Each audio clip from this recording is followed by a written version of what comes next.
महिला सशक्तिकरण की ओर कदम, सीएम धामी ने सशक्त बहना उत्सव योजना के स्टॉलों का शुभारंभ किया। स्थानीय बहनों से राखी खरीद कर बढ़ाया उत्साह। अंकिता हत्याकांड पर फिर गरमाई सियासत, बीजेपी का कांग्रेस पर करारा पलटवार, बोली सरकार की मजबूत पैरवी से आरोपियों को मिली आजीवन कारावास की सजा।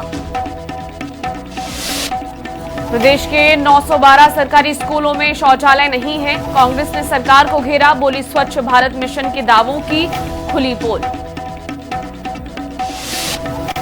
वंदे मातरम गायन को लेकर गरमाई उत्तराखंड की राजनीति, हरक सिंह रावत का बड़ा बयान, बोले हम बीजेपी की टट्टू नहीं है, संविधान से चलेंगे। उत्तराखंड के 6 जिलों में भारी बारिश का येलो अलर्ट जारी, कुमाऊं में आफत और गढ़वाल में तेज बौछारों का दौर, मौसम विभाग ने यात्रियों को दी सावधान रहने की हिदायत।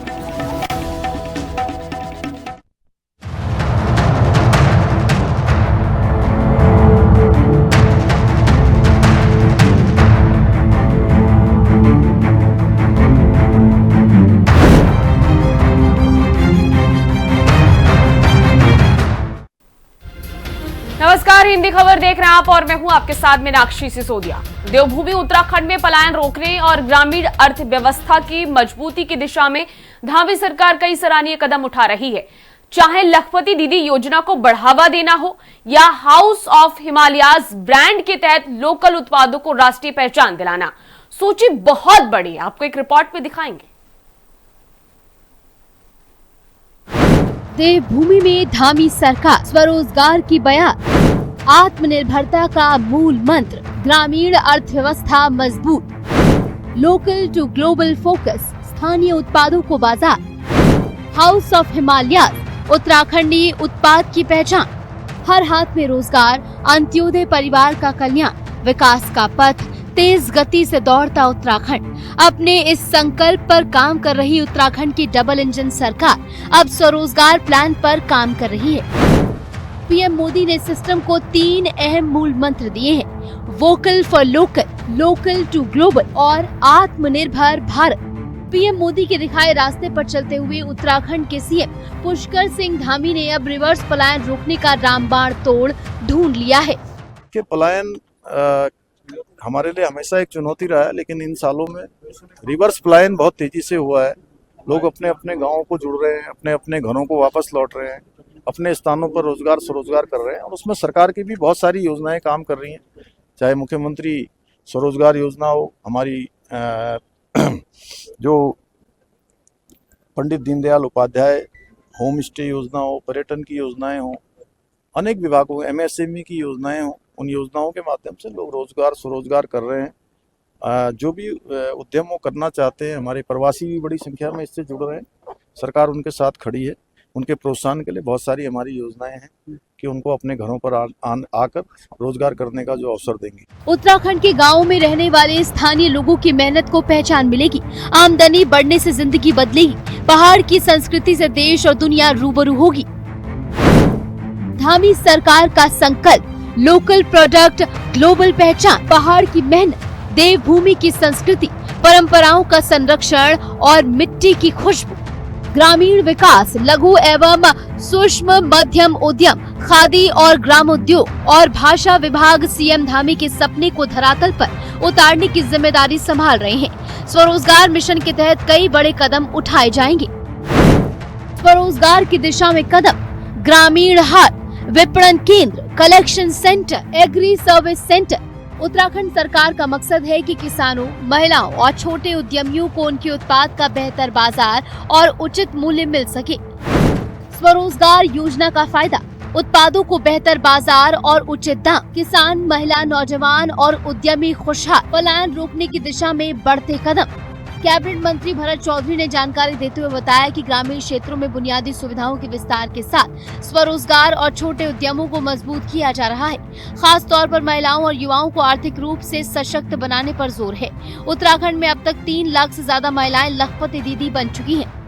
जितनी भी योजनाएं जो हैं इस समय उत्तराखंड सरकार की या भारत सरकार की गतिमान हैं, उनकी ये सुनिश्चित कर लिया है कि वो ठीक ठाक तरीके से संचालित हों और उसी का परिणाम है कि लगभग 3 लाख महिलाओं को जो कि 5,12,000 के करीब हमारे पास स्वयं सहायता समूह की महिलाएं हैं, उनमें से लगभग 3 लाख महिलाओं को जो है लखपति दीदी अभी तक बनाया जा चुका है। और ये भी सुनिश्चित किया गया है कि उनकी जो आय है वो एक सस्टेनेबल इनकम हो, लॉन्ग टर्म हो, बल्कि फॉर एवर हो, और उसमें और ज़्यादा वृद्धि हो, इस बात के भी प्रयास हैं।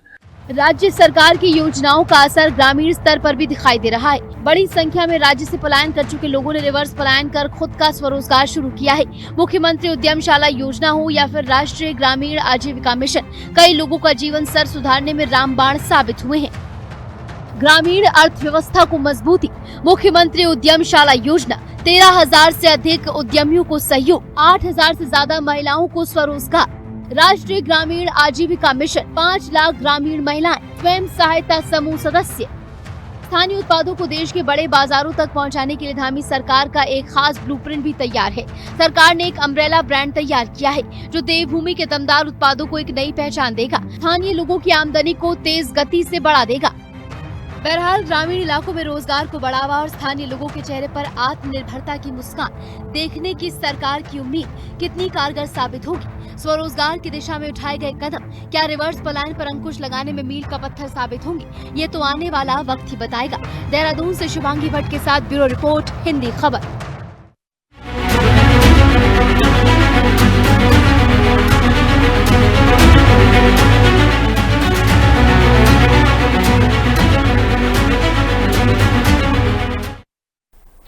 5 साल पहले बड़े बड़े वादों के साथ बसी अक्षरधाम कॉलोनी, लेकिन आज भी यहाँ के जो लोग हैं सड़क, नाली और जल निकासी जैसी मूलभूत सुविधाओं के लिए तरस रहे हैं। बरसात में सड़कें तालाब बन जाती हैं, झाड़ियां और जंगली घास परेशानी बढ़ा रहे हैं और कॉलोनी वासी लगातार जिम्मेदारों के चक्कर काट रहे हैं। सवाल है कि 5 साल में विकास के दावे धरातल पर क्यों नहीं उतरे? आखिर इन लोगों को उनका हक कब मिलेगा? देखिए दिनेशपुर की अक्षरधाम कॉलोनी से हमारी ये खास रिपोर्ट। 5 साल का इंतजार, फिर भी बदहाल कॉलोनी। वादे पक्के थे, सड़कें आज भी कच्ची। बारिश आई, अक्षरधाम कॉलोनी पानी पानी हुई। नाली गायब, जल भराव बेहिसाब। कौन जिम्मेदार? ये तस्वीरें दिनेशपुर के वार्ड नंबर 3 स्थित अक्षरधाम कॉलोनी की है, जहां घर तो बन गए, लोग भी वर्षों से रह रहे हैं, लेकिन मूलभूत सुविधाओं की तस्वीर आज भी अधूरी नजर आती है। कॉलोनी वासियों का आरोप है कि करीब 5 वर्ष पहले जब कॉलोनी बरसाई गई थी, तब उन्हें पक्की सड़क, नाली, सीवर व्यवस्था और बेहतर जल निकासी जैसी सुविधाएं उपलब्ध कराने का भरोसा दिलाया गया था, लेकिन 5 साल गुजरने के बाद भी कई जगह हालात जस के तस हैं। सभी अक्षरधाम कॉलोनी फेज 1 के निवासी हैं जो हरि मंदिर के पास में रहते हैं। हमारी शिकायत यह है कि हमसे जो वादे किए गए थे कि अक्षरधाम कॉलोनी के 25 फुट चौड़ी रास्ता बनाई दी जाएंगी, स्ट्रीट लाइटें लगेंगी, गेट बंद कॉलोनी होगी, और ये हमारे पास सबूत भी हैं। और 5 साल हमें हो चुके हैं यहाँ पर बसे हुए, अभी तक कोई भी अपने वादों पे खड़े नहीं उतरे। हरिदास मंडल जी और सुखदेव हालदार जी, उनसे हमने शिकायत भी की, आप इतना समय ले लिया, आप हमारी कॉलोनी का विकास कीजिए, जो जो आपने वादे किए हैं। तो हमें रिटर्न में बोल रहे हैं आपने जितनी जमीन, जितने पैसे की आपने हमसे जमीन खरीदी है, आप हमें रिटर्न कर दीजिए। बरसात आते ही समस्या और गंभीर हो जाती है। कई जगह सड़क पर पानी जमा हो जाता है, लोगों को इसी जल भराव से होकर गुजरना पड़ता है। स्थानीय लोगों का कहना है कि जल निकासी की पर्याप्त व्यवस्था नहीं होने के कारण बारिश का पानी लंबे समय तक जमा रहता है। इसका असर बच्चों से लेकर बुजुर्ग तक हर किसी की रोजमर्रा की जिंदगी पर पड़ता है। कि यहाँ रहना तो बड़ी दुष्कर हो गया, क्योंकि पानी का समस्या और रोड का समस्या बात बराबर ही है, क्योंकि जब पानी भर जाता है तो हम लोग चल नहीं पाते। दूसरी बात यह कि बड़े बुजुर्ग भी हैं यहाँ पे, उनको लेके अस्पताल जाना या बच्चों को स्कूल जाना, ये सारी चीजें बहुत सारी असुविधा है। अब रही बात यह है कि यहाँ पे जो प्रॉपर्टी डीलर है 2 है, एक सुखदेव हलदार है, दूसरा इनका पार्टनर है हरिदास मंडल। ये दोनों से हम लोगों ने प्लॉट खरीदा है और इन्होंने हमारे साथ वादा किया था कि हम लोग ये सब चीज सारे फैसिलिटी देंगे। 25 फुट की चौड़े सड़कें, नाली, बिजली, ये वगैरह वगैरह सब कुछ दिखाया और हमारे पास भी है। तो हम लोगों ने ये सब बात सुन के हमने लिया, लेकिन ये सब चीज अभी ये मुकर रहे हैं। सिर्फ जल भराव ही नहीं, सड़कों के किनारे उगी झाड़ियाँ और जंगली घास भी कॉलोनी वासियों के लिए परेशानी का सबब बनी हुई है। लोगों का कहना है कि इन झोपड़ियों के कारण जहरीले सांप और दूसरे कीड़े मकोड़े घरों तक पहुंचने का खतरा बना रहता है। खासकर छोटे बच्चों को लेकर अभिभावक चिंतित हैं। यहाँ पे ना बहुत पानी भर जाता है बारिश के मौसम में और इधर उधर सब में परेशान है। सांप कीड़े मतलब बहुत ज्यादा निकलते हैं, सबके मकानों में पानी भर चुका है यहाँ पे और इतने परेशान है कि बच्चे स्कूल भी नहीं जा पाते हैं सही से, मतलब छुट्टियां करनी पड़ती हैं पानी की वजह से। मतलब आपसे यही अनुमति है कि ये रास्ता हमारा बना दे। मैं ये हरिदास मंडल और सुखदेव हालदार जी, बस इतनी वो है और कुछ हम नहीं चाहते इन लोगों से, बस रास्ता बना सके हमारा।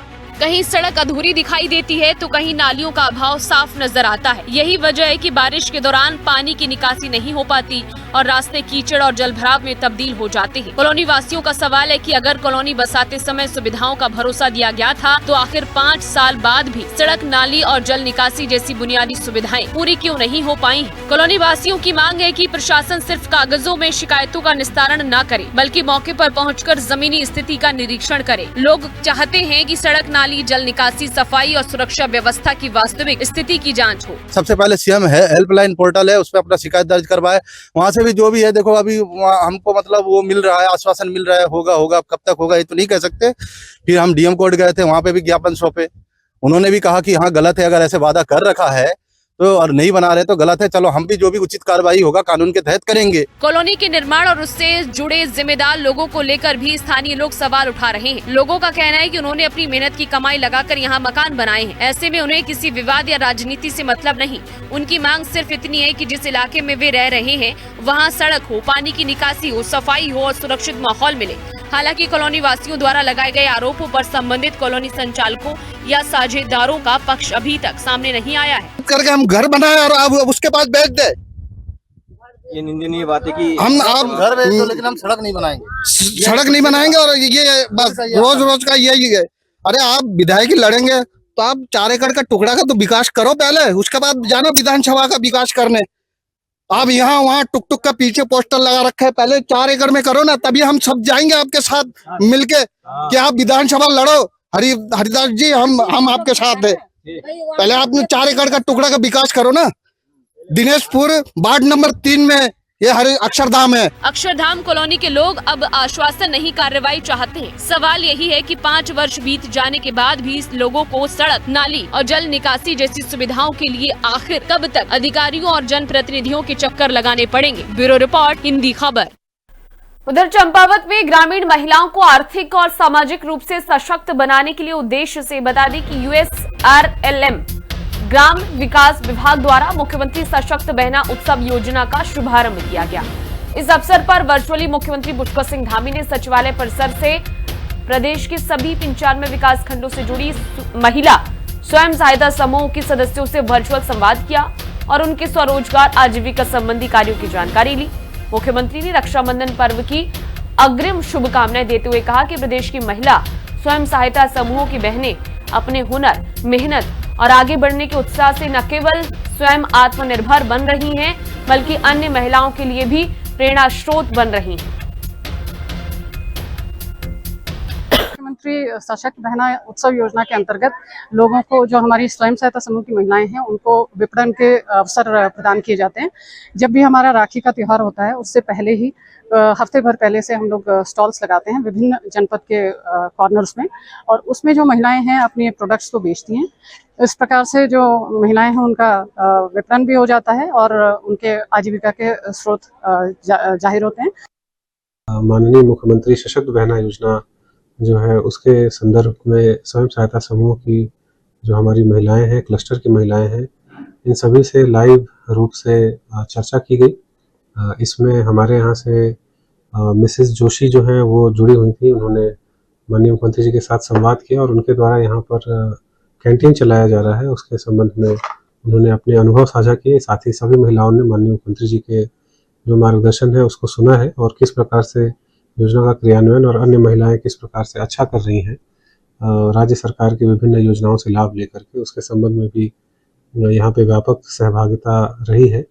और ये जो योजना है ये बहुत ही प्रभावी है और हमारी जो महिलाएं हैं उनके सशक्तिकरण, सुदृढ़ीकरण और उनको रोजगार, स्वरोजगार देने के लिए बहुत ही एक अच्छी पहल राज्य सरकार की है। और अब खबर देहरादून से, जहां मुख्यमंत्री कैंप कार्यालय स्थित मुख्य सेवक सदन में जनता मिलन कार्यक्रम आयोजित किया गया। विभिन्न क्षेत्रों से आई महिलाओं ने सीएम धामी को रक्षा सूत्र बांधा और उनकी दीर्घायु की कामना की है। मुख्यमंत्री ने सभी का आभार व्यक्त करते हुए रक्षा बंधन की शुभकामनाएं दी। सीएम ने कहा कि रक्षा बंधन के अवसर पर बहनों की सुविधा के लिए 28 और 29 अगस्त को 2 दिन परिवहन निगम की बसों में निःशुल्क यात्रा की व्यवस्था की गई है। राज्य सरकार महिलाओं को आर्थिक रूप से मजबूत बनाने के लिए सामाजिक और संवैधानिक अधिकारों के प्रति भी सशक्त किया जा रहा है। राज्य सरकार महिलाओं के सशक्तिकरण के लिए पूरी प्रतिबद्धता के साथ कार्य कर रही है।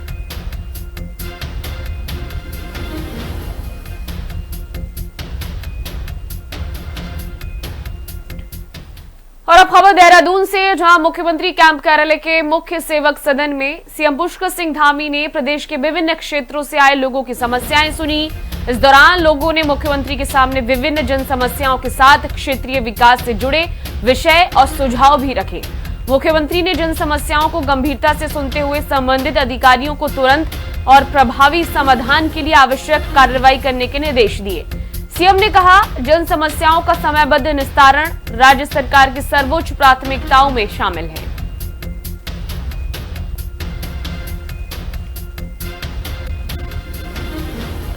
इसी के साथ ही चमोली में राजकीय स्नातकोत्तर महाविद्यालय नागनाथ पोखरी की विभिन्न समस्याओं और छात्र हित से जुड़ी 7 सूत्रीय मांगों को लेकर एबीवीपी पोखरी इकाई ने अनिश्चितकालीन भूख हड़ताल शुरू कर दी है, जिसको लेकर छात्र नेता शिवम पंत भूख हड़ताल पर बैठे।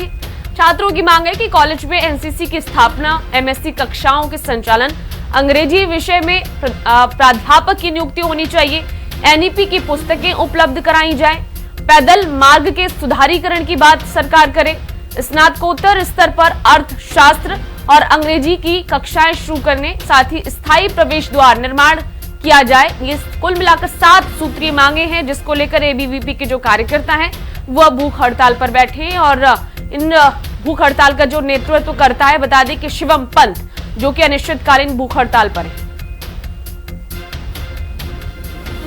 अखिल भारतीय विद्यार्थी परिषद द्वारा 7 सूत्रीय मांगों को लेकर प्रविकर्षण किया गया था, जिसके बावजूद भी उस पर शासन की कोई कार्यवाही नहीं की गई। तो साथियों, दिनांक 24 अगस्त 2026 को मैं शिवम पंत अनिश्चितकालीन भूख हड़ताल पर बैठने जा रहा हूं। साथियों, मैं तब तक अन्न का एक दाना ग्रहण नहीं करूंगा। साथियों, मेरी यह भूख हड़ताल तब तक रहेगी जब तक शासन द्वारा हमारी मांगे पूरी नहीं होती, और हम आगे भी जो ये धरना प्रदर्शन है इसे हम आगे भी बढ़ाते रहेंगे। धन्यवाद। इसी के साथ ही कालाढूंगी तहसील के चकलवा क्षेत्र के कई ग्राम सभाओं के लोग तहसील पहुंचकर अपनी कृषि भूमि को बचाने की बात कह रहे हैं। ग्रामीणों ने एसडीएम को एक ज्ञापन भी सौंपा है, जिसमें कहा गया है कि कृषि भूमि को वहां बह रहे बरसाती नाले के कारण काफी खतरा है। मांग की गई कि हम अपने निजी खर्चे से अपने कृषि भूमि को बचाने की अनुमति हमें दी जाए। ग्रामीणों ने आरोप लगाया है कि कई बार जनता दरबार और विधायक कालाढूंगी को भी अवगत कराया गया है, लेकिन कोई भी सुध नहीं ली गई है।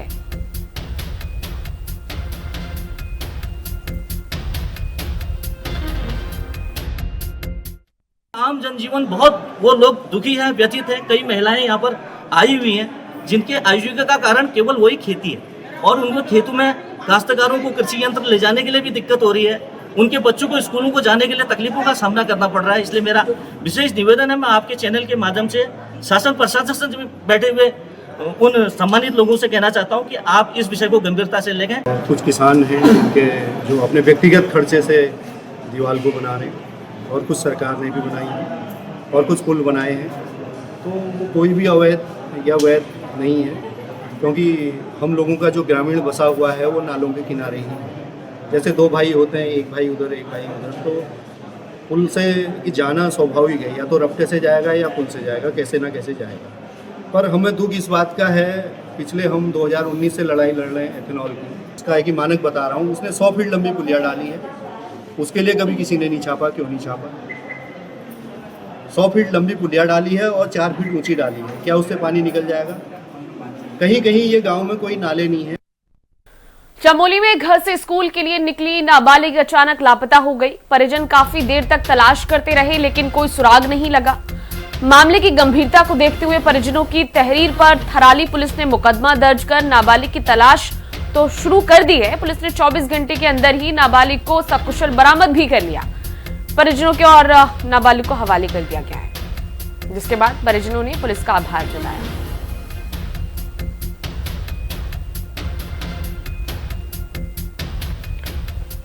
अब बात करेंगे देहरादून की। देहरादून में बदमाशों के हौसले इतने बुलंद हैं कि छात्र गुटों में खूनी संघर्ष छिड़ गया।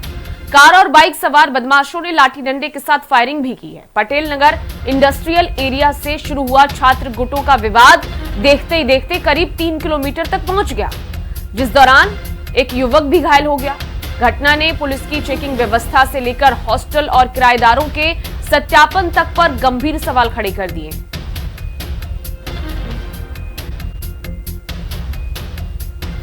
अगस्त को थाना पटेल नगर के इंद्रेश हॉस्पिटल के पास में एक घटना में जिसमें 2 गुटों द्वारा आपस में झगड़ा करना और फायरिंग करने की घटना पुलिस के समक्ष संज्ञान में आई थी, क्योंकि उसका एक वीडियो भी वायरल हुआ था जिसे देखने से काफ़ी लोगों में सुरक्षा की भावना भी पैदा हुई है। इसमें जनपद देहरादून पुलिस द्वारा तत्काल कार्रवाई करते हुए जनपद पुलिस की ओर से भी इसमें एक अभियोग पंजीकृत किया गया है। एक अभियोग जो जिस व्यक्ति के साथ मारपीट हुई थी, गोली चली थी, उसकी ओर से था। एक पुलिस ने सभी लोगों को, जो दोनों ही पक्ष क्योंकि आपस में सरेराह झगड़ा कर रहे हैं, सड़क में ऐसे दिखाया दे रहा है, सभी लोगों को चिन्हित करते हुए 12 लोगों के खिलाफ अभियोग पंजीकृत किया गया है, जिसमें 4 लोगों की अभी तक अरेस्टिंग की गई है। जितने भी लोग इस प्रकार से रोड रेज या इस तरीके की घटनाओं में सम्मिलित हैं, सभी के खिलाफ सख्त कार्रवाई की जाएगी।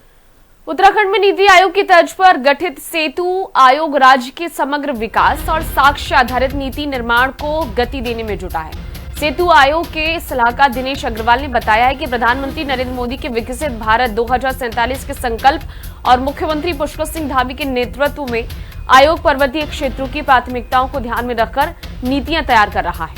आयोग विशेष रूप से कौशल विकास, वन पंचायत नियमावली, किसानों के लिए बाजार की उपलब्धता, मानव वन्यजीव संघर्ष और पलायन की रोकथाम जैसे अहम मुद्दों पर गहन अध्ययन कर रहा है।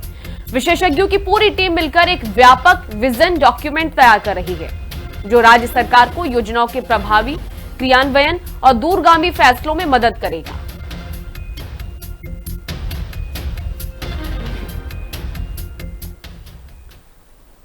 इसी के साथ ही हरिद्वार जिले के लक्सर से सरकारी दावों की पोल खुलती एक हैरान करने वाली तस्वीर सामने आई।